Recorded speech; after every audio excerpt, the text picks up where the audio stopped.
لا حول ولا قوة إلا بالله العلي العظيم. أعوذ بالله من الشيطان الرجيم. بسم الله الرحمن الرحيم. الحمد لله الذي لا يبلغ مدحته القائلون ولا يحصي نعمه العادون ولا يؤدي حقه المجتهدون الذي لا يدركه بعض الهمم ولا يناله غص الفتن الذي ليس لصفته حد محدود ولا نعت موجود ولا أجل ممدود ولا وقت محدود قدر الخلائق بقدرته ونشر الرياح برحمته ووسد بالصخور ميدان أرضه والصلاة والسلام التحية والإكرام على النبي المكي الأمي القرشي الحاشمي مولانا جد الحسن والحسين بالقاسم محمد. اللهم صل على محمد وآل محمد. آل الطيبين الطاهرين المعصومين المظلومين. أما بعد فقد قال الله تعالى في محكم كتابه الكريم وهو أصدق الصادقين وقوله الحق. بسم الله الرحمن الرحيم. إن أوهن البيوت لبيت العنكبوت. ایک صلوات پڑھتے محمد وآل محمد. اللهم صل على محمد وآل محمد وعجل فرجهم. اعزائے محترم، ایک رسالہ علمی نے دیکھا تھا تو اس میں اس آیت کے متعلق انہوں نے یوں بحث کی تھی کہ پروردگار کیوں اس طریقے سے بیان کر رہا ہے اس مثال کو کہ سب سے کمزور گھر، السلام علیکم، مکڑی کا گھر ہوتا ہے. اور پھر انہوں نے اپنے علمی استدلالات کے ذریعے ثابت کیا تھا کہ جو مکڑی کا جالا ہوتا ہے وہ ڈسٹ پروف شیشے میں بھی کام آتا ہے، یعنی وہ اتنا مضبوط ہوتا ہے، لیکن بہرحال اس کو حاصل کرنا بہت زیادہ مشکل ہوتا ہے، اور اس کی وجہ بھی انہوں نے بیان کی کیوں مشکل ہوتا ہے. لیکن یہاں پر انہوں نے اس نقطۂ علمی کی طرف اشارہ کیا کہ قرآن نے یہ نہیں کہا کہ سب سے کمزور جالا ہوتا ہے مکڑی کا، بلکہ لفظیں بڑی احتیاط سے استعمال کی کہ سب سے کمزور گھر مکڑی کا گھر ہوتا ہے. اور پھر ثابت کیا کہ اسپائڈر کینیبلزم کے حوالے سے کہ جب مکڑی باردار ہوتی ہے تو وہ اپنے شوہر کو کھا جاتی ہے،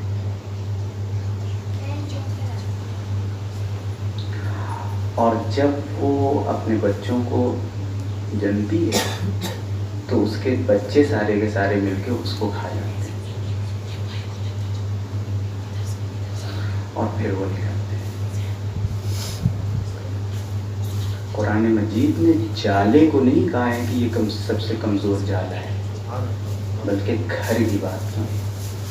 یعنی قرآن کی نگاہ میں وہ گھر کمزور ہے کہ جس میں ماں کی عزت نہ ہو، باپ کا مرتبہ نہ ہو، بھائیوں میں محبت نہ ہو، بہنوں کا پاس نہ رکھا جائے، وہ گھر کمزور. قرآن کی نگاہ میں اب یہاں سے میں چاہتا ہوں کہ ایک چھوٹی سی گفتگو ہو، بہت مختصر سی، خانوادے کے اعتبار سے، قرآنی گھرانے کے اعتبار سے، کہ کسے کہتے ہیں قرآنی گھرانہ. جس گھر میں قرآن مجید کی نگاہ میں اگر کوئی گھر چاہے لوہے کا بنا ہو، چاہے سیمنٹ اور بالو کا بنا ہو، کتنا بھی مضبوط گھر کیوں نہ ہو، کتنا قلعہ گھر کیوں نہ ہو، لیکن اگر اس میں باپ کی عزت نہیں ہے، ماں کی عظمت کا پاس نہیں رکھا جاتا، تو وہ گھر مضبوط گھر نہیں. وہ گھر مکڑی کا گھر ہے. ماں تم کو پالا ہے، اس میں قرآن قصیدہ پڑھتا ہے ماں کا، حملتہ امہ وہنا علی وہن، مسلسل کمزوری پر اس نے تم کو پالا. عنصر خلق و محبت سے ہے خلقت ماں کی، ہے محبت جو کوئی شے تو محبت ماں کی، زندگی دیتی ہے انسان کو شفقت ماں کی، باپ سے بڑھ کے ہے دنیا کو ضرورت ماں کی، زیست عیسیٰ کو ملی باپ کے احسان کے بغیر، دہر میں کوئی بھی پیدا نہ ہوا ماں کے بغیر۔ تو ماں کی عظمت سے کون انکار کر سکتا ہے؟ جس گھر میں ماں کی عظمت نہ ہو، جس گھر میں ماں کا احترام نہ پایا جاتا ہو، قرآن کی نگاہ میں وہ سب سے سست گھر ہے، وہ سب سے برباد گھر ہے، وہ سب سے کمزور گھر ہے۔ جس گھر میں باپ کا احترام نہ پایا جاتا ہو، آپ دیکھیں کہ قرآن والدین کے سلسلے میں کس طریقے سے گفتگو کرتا ہے۔ 4 مقامات پر قرآن نے والدین کے سلسلے میں گفتگو کی ہے، اور چاروں مقامات پر اس طریقے سے بات کی ہے کہ سب سے پہلے توحید کی بات ہوئی، اور توحید کے فوراً بعد بر والدین کا تذکرہ، سبحان اللہ، والدین کی بات۔ وَقَضَىٰ رَبُّكَ أَلَّا تَعْبُدُوا إِلَّا إِيَّاهُ وَبِالْوَالِدَيْنِ إِحْسَانًا إِمَّا يَبْلُغَنَّ عِندَكَ الْكِبَرَ أَحَدُهُمَا أَوْ كِلَاهُمَا فَلَا تَقُل لَّهُمَا أُفٍّ وَلَا تَنْهَرْهُمَا وَقُل لَّهُمَا قَوْلًا كَرِيمًا وَاخْفِضْ جَنَاحَ الذُّلِّ مِنَ الرَّحْمَةِ۔ یہ کہا گیا ہے کہ دیکھو جب ان کے سامنے آیا وہ وَاخْفِضْ جَنَاحَ الذُّلِّ مِنَ الرَّحْمَةِ، تو اپنے کندھوں کو، اپنے دونوں کاندھوں کو رحمتوں کے ساتھ ان کے سامنے جھکا دیا کرو۔ دیکھیے عربی میں انسان کے کندھوں کے لیے لفظ منکب بھی ہے، قرآن کریم نے منکبین کا استعمال نہیں کیا، بلکہ جناح کا لفظ استعمال کیا۔ اگر دیکھا جائے جناح کسے کہتے ہیں؟ جناح تو پرندوں کے پروں کو کہتے ہیں، اس کے ٹہنوں کو کہتے ہیں کہ جس کے ذریعے سے وہ پرواز کرتا ہے۔ اگر یہ جناح نہ ہو پرندوں کے پاس تو ان کی پرواز زائل ہو جائے۔ یہ جتنی بھی بلندی پہ اڑ سکتے ہیں اپنے پروں کے ذریعے سے اڑ سکتے ہیں۔ یعنی قرآن یہ کہنا چاہتا ہے جس چیز کے ذریعے سے تم اڑ رہے ہو، چاہے وہ منصب ہو، چاہے وہ مقام ہو، چاہے وہ دولت ہو، چاہے وہ علم ہو، چاہے وہ شہرت ہو، کچھ بھی ہو، اسے تم اپنے والدین کے سامنے جھکا دو، ان کے پیروں میں رکھ دو، کیونکہ انہی کی وجہ سے جو کچھ تمہیں ملا ہے وہ اس والدین کی بنیاد سے تمہیں ملا ہے۔ ایک صلوات پڑھ دیں محمد وعلی محمد۔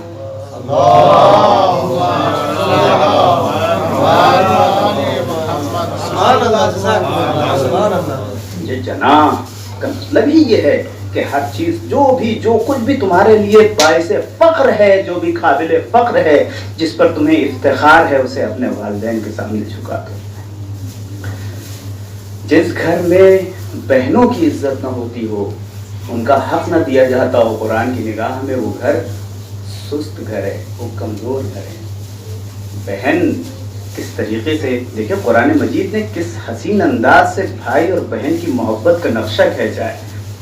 جب ماں نے جناب موسیٰ کو صندوق میں رکھ کر کے حوالے کر دیا ہے، تو ایک بہن ہے کہ جو اپنے بھائی کے صندوق کے ساتھ کچھ دیر کرتی ہے۔ قرآن نے اسے اپنے دامن اپنی آغوش میں قیامت تک کے لیے محفوظ کر دیا کہ دیکھو بہن سے غافل نہ ہونا، اس کی عظمت سے غافل نہ ہونا۔ کعبہ الفت و اخلاص و مروت ہے بہن، حرم عطرت و تطہیر و طہارت ہے بہن، قبلہ عزت و توقیر و شرافت ہے بہن، بھائیوں کے لیے اللہ کی رحمت ہے بہن۔ وہی جذبہ، وہی الفت کی نظر رکھتی ہے، اپنے پہلو میں بہن ماں کا جگر رکھتی ہے۔ سبحان اللہ، سبحان اللہ، اپنے پہلو میں بہن ماں کا جگر رکھتی ہے، سبحان اللہ، اپنے پہلو میں بہن ماں کا جگر رکھتی ہے۔ رشتہ پیارا نہیں اس رشتے سے بڑھ کر کوئی، رہے بن بھائی کے دنیا میں نہ خواہر کوئی، جس کو اللہ نے بخشا ہے برادر کوئی، چھین سکتا نہیں اس بیوی کی چادر کوئی۔ وقت کی بات جو پابند رسم تھی زینب، ورنہ عباس سے بھائی کی بہن تھی زینب۔ تو یہ بھائی اور بہن کا رشتہ ہے کہ جس کا پاس رکھنا ہے۔ اگر کسی گھر میں ان رشتوں کا پاس نہ ہو تو پھر اس کا مطلب یہ ہے کہ وہ گھر سست گھر ہے، وہ گھر کمزور گھر ہے، وہ گھر مکڑی کے جالے کے برابر ہے۔ اور پھر عزیزان محترم آپ اسی طریقے سے غور کرتے جائیں کہ قرآن مجید نے کس انداز سے گھرانے کے بارے میں گفتگو کی ہے۔ آپ دیکھیے کہ قرآن مجید نے ایک گفتگو ہمارے سامنے پیش کی، یعنی جنتیوں کی گفتگو۔ جنتی اور جہنمیوں کی بھی گفتگو ہے قرآن مجید میں، لیکن جنتی اور جنتی کی گفتگو ہے۔ آپ دیکھیں قرآن مجید نے اس منظر کو ہمارے سامنے کیسے رکھا اور خانوادے کی اور گھرانے کی عظمت کو کس طریقے سے ہمارے سامنے واضح کیا۔ قرآن مجید کہتا ہے فَأَقْبَلَ بَعْضُهُمْ عَلَى بَعْضٍ يَتَسَاءَلُونَ، ایک جنتی کے پاس آئے گا اور سوال کرتے ہوئے آئے گا، اور وہ آ کر کے سوال کرے گا بھائی کیا بات ہوئی کہ تم جنتی ہو گئے، کیا وجہ ہوئی کہ تم بہشتی ہو گئے، کیا وجہ ہوئی کہ تم اس رحمت پروردگار کے سائے میں یہاں پر ہو۔ تو آپ دیکھیں کہ قرآن مجید کیا جواب دیتا ہے ان جنتیوں کی زبانی۔ وہ جنتی کہے گا کہ سنو، کننا قبل فی اہلنا مشفقون، ہم اپنے گھر والوں کے ساتھ مشفق تھے، محبت کرنے والے۔ دیکھا آپ نے قرآن مجید کس طریقے سے اس کو گفتگو کر رہا ہے کہ ہم اپنے گھر والوں سے محبت کرتے تھے، اپنی ماں کی عزت کرتے تھے، اپنے باپ کا احترام کرتے تھے، اپنے بہنوں سے محبت کرتے تھے، اپنے بھائیوں سے محبت کرتے تھے۔ ہم اپنے گھر والوں کے ساتھ، اپنی بیوی کے ساتھ اس سے تیز ترار آواز میں بات نہیں کرتے۔ دیکھیے قرآن مجید نے کس انداز سے زوجہ کا تذکرہ کیا ہے کہ وَمِنْ آيَاتِهِ أَنْ خَلَقَ لَكُم مِّنْ أَنفُسِكُمْ أَزْوَاجًا لِتَسْكُنُوا إِلَيْهَا وَجَعَلَ بَيْنَكُم مَّوَدَّةً وَرَحْمَةً إِنَّ فِي ذَلِكَ لَآيَاتٍ لِقَوْمٍ يَتَفَكَّرُونَ، یعنی اس کو آیت قرار دیا ہے۔ ہم نے تمہارے درمیان اس محبت کو قائم رکھا ہے، ہم نے تمہیں اس طریقے سے بنایا ہے کہ تم ایک دوسرے سے سکون حاصل کرو، ورنہ پھر اگر یہ نہ ہوتی تو بشر ظلم کا پیکر ہوتا، باپ ہوتا کوئی دنیا میں نہ شوہر ہوتا، کس کو ہم کہتے بہن کون برادر ہوتا، کوئی کنبہ نظر آتا نہ کہیں گھر ہوتا۔ اس کا ممنون کرم پیار کا ہر رشتہ ہے، سارے رشتوں کے زمانے میں یہ سر رشتہ ہے۔ ایک صلوات پڑھ دے محمد والے محمد۔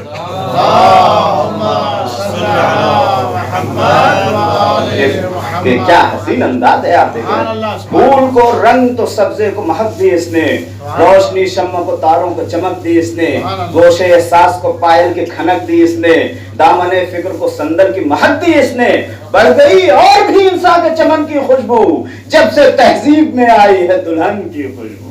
ایک اور صلوات پڑھ دے محمد والے محمد۔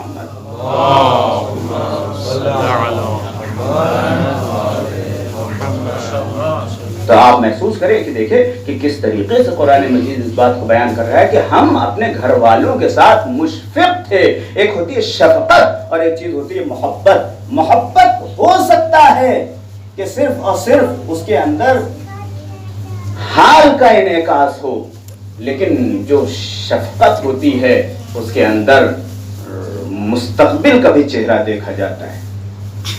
شفقت ایک ایسا آئینہ ہے کہ جس میں مستقبل کے چہروں کو دیکھا جا سکتا ہے۔ آپ دیکھیں کہ جب کوئی محبت کرتا ہے تو ہو سکتا ہے کہ وہ صرف وقتی ہو، لیکن جب شفقت کی منزل آتی ہے تو یہ دیکھا جاتا ہے کہ یہ چیز اس کے آئندہ کے لیے کیسی ہوگی، یہ چیز اس کے آئندہ کے لیے کیسی ہوگی، اسے کہتے ہیں شفقت۔ قرآن مجید کہتا ہے کہ ہم اپنے گھر والوں کے لیے مشفق تھے، یعنی صرف محب نہیں تھے، صرف یہ نہیں دیکھا کہ اس وقت انہیں کس چیز کی ضرورت ہے، بلکہ ہم نے یہ بھی دیکھا کہ آگے چل کے انہیں کس چیز کی ضرورت پڑنے والی۔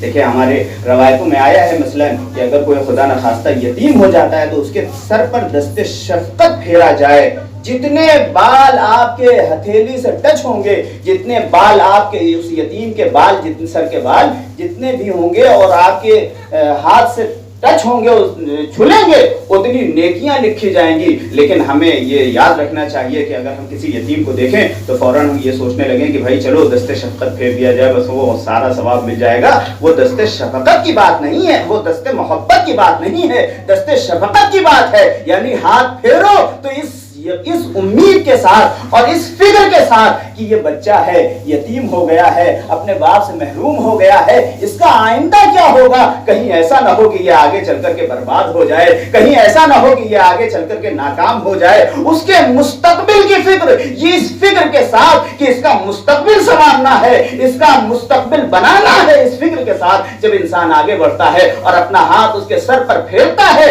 تو وہ ثواب جو لکھا گیا ہے وہ اسے ملتا ہے۔ یہ قرآن مجید کہتا ہے کہ جو ہم جنت میں آ گئے ہیں اس کی وجہ کیا ہے؟ اس کی وجہ یہ ہے کہ ہم اپنے گھر والوں کے ساتھ ہم اپنے گھر والوں سے محبت کرنے والے تھے، اس حیثیت سے محبت کرتے تھے کہ جو زمانہ حال تھا اس میں بھی محبت کرتے تھے اور پھر اس کے آنے والے زمانے کے بارے میں فکر مند بھی رہتے تھے کہ آئندہ کیا ہوگا۔ اس طریقے سے ہم اس سے محبت. قرآن کریم نے ہمارے سامنے دو گھرانے رکھے ہیں, دو آئیڈیل گھرانے, دو مثالی گھرانے ہمارے سامنے رکھے ہیں. ایک گھرانہ جناب زکریا کا گھرانہ ہے. دیکھیں آپ قرآن مجید اس گھرانے کی کیا خصوصیات ہمارے سامنے پیش کرتا ہے.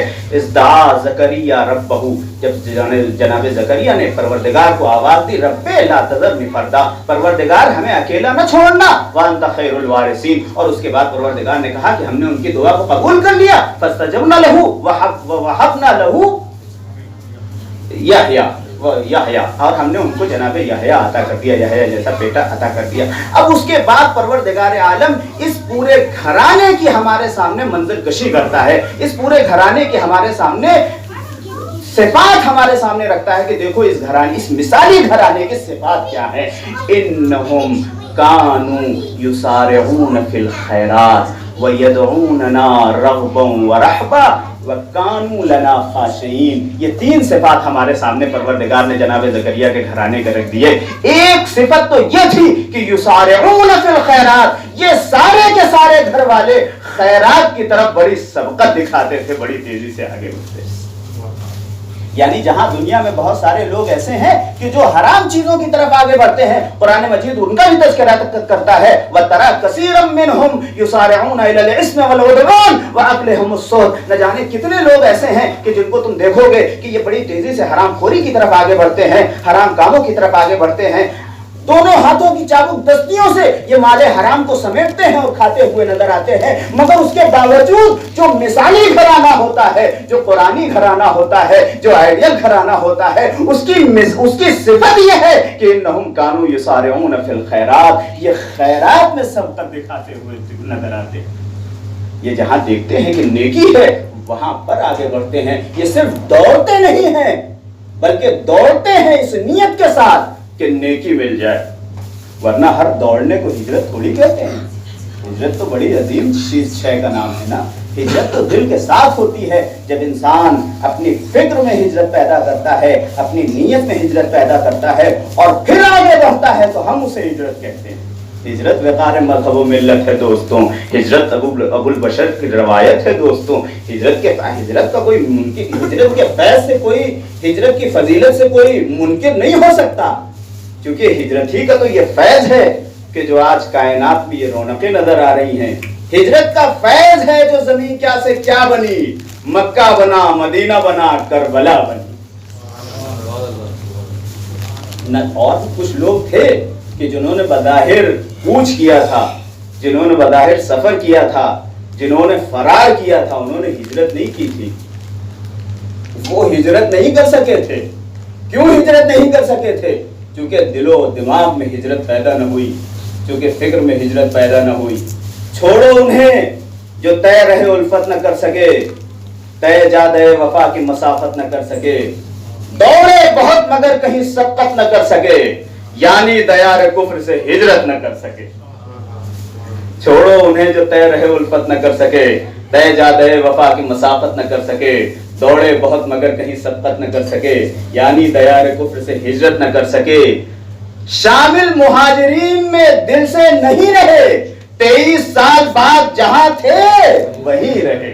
ایک سلوات پڑھ دے محمد والے محمد. تو تیزی دکھانا ہے مگر نیتوں کے ساتھ اور اپنی فکر کے انقلاب کے ساتھ. یسارعون فی الخیرات ویدعوننا رغبا ورہبا. یہ خوشی اور غم میں, خوف, ہراس اور خوشی کے عالم میں, ہر عالم میں یہ بس ہمیں کو پکارنے والے ہیں, یہ ہمیں سے دعا کرنے والے ہیں. دوسری صفت اس آئیڈیل گھرانے کی یہ ہے. اور کہا تیسری صفت کیا ہے؟ کہ تیسری صفت یہ ہے کہ کانوا لنا خاشعین. یہ لوگ ہمارے مقابل میں یعنی ہمارے سامنے آ کر کے خشوعت کا اظہار کرتے ہیں, خوف دکھاتے ہیں, یہ مقام خشیت میں آ جاتے ہیں, یہ ہم سے ڈرتے ہیں. یعنی یہ نہیں ہے کہ جب وہ جابرین کے سامنے جائیں تو ڈریں, نہیں, جب جابرین کے سامنے جاتے ہیں, جب ظالمین کے سامنے جاتے ہیں, جب مبارزہ حق و باطل میں قدم رکھتے ہیں تو پھر وہ بہت مضبوط ہوتے ہیں. علامہ اقبال نے کہا, شاعر مشرق علامہ اقبال نے کہا کہ ہو حلقہ یاراں تو پریشم کی طرح نرم,